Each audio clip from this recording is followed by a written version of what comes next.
Good morning, everybody. This is Mr. Argundi. So last week we talked a little bit about, we did some of this art work by using watercolors and drawing.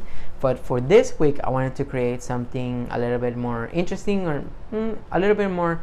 Yes, I find that is interesting. It's just because some of you have some sort of fruits or some sort of vegetables that we can use. I'm gonna use something simple like an apple and a potato. So basically, we're gonna create some sort of stamp art.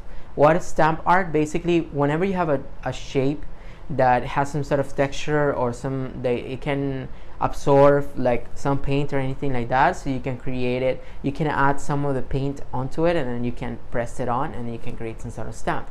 But I wanted to do something fun by using apples and potatoes. So, well, apples and potatoes are really like porous and they're like weird. And also, if you get some help, you can get them into different shapes and different forms. Okay, and that will be super interesting. But you can also use any other thing, like a piece of fabric or a napkin or a spoon or something like that. This should be really cool. And I'm really glad that you guys are here.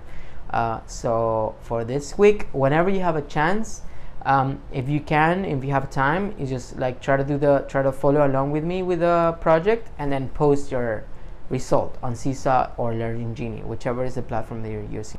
Like I was saying today, we're gonna create a stamping process. So all we really need, to be honest, is a couple of things that we can use. So I'm using some apples, and I already cut a little bit. So if you can use your mom or your dad to cut a little piece of potato, right?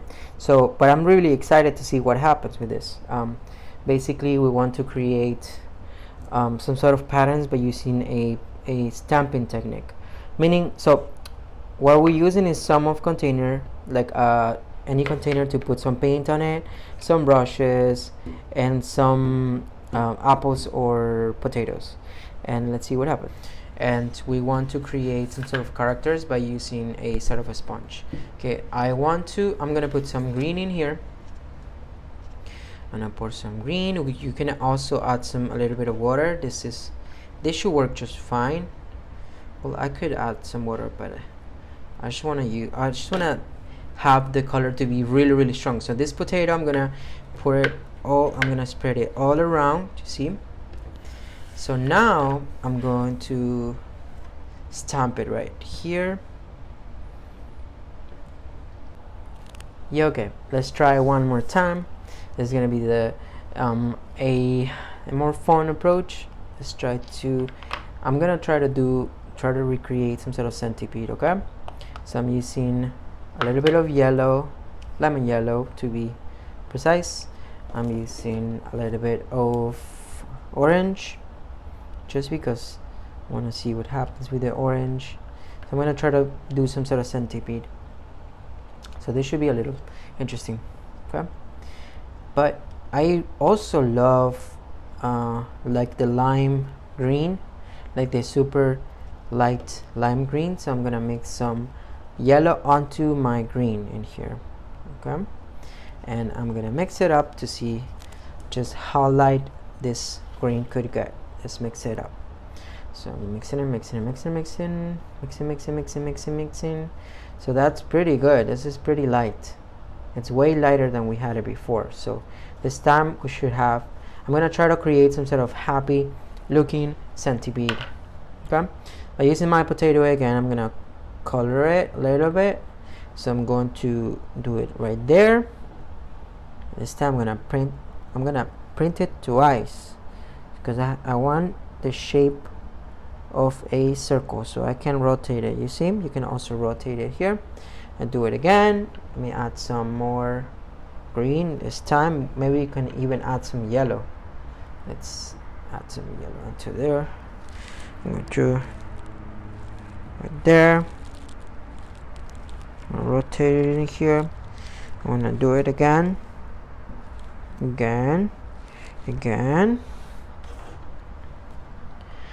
And again. Awesome. So we have our little centipede in there. So we've used our potato. So what can we do now, since we have a little bit of colors in there? So I'm gonna add some a little bit of an antenna here, there, and I'm gonna add some shoes. I'm gonna use, my centipede is running, okay? But the other feet was there. What can we do? Let's see. We can add a little bit of purple in my centipede, so I'm adding a little bit of watercolor. Let's see, we can do some dots in there. Boom, boom, boom, boom, boom. This is cool because we actually used a little bit of watercolor last week. Hopefully you tried it a little bit. So we have our awesome centipede in there. What else can we add? So let's see, I'm gonna add some yellow. Maybe we can do a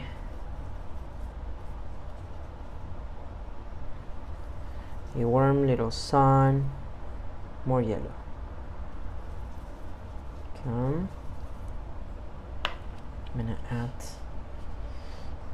shown in there by using my trusty watercolor thing.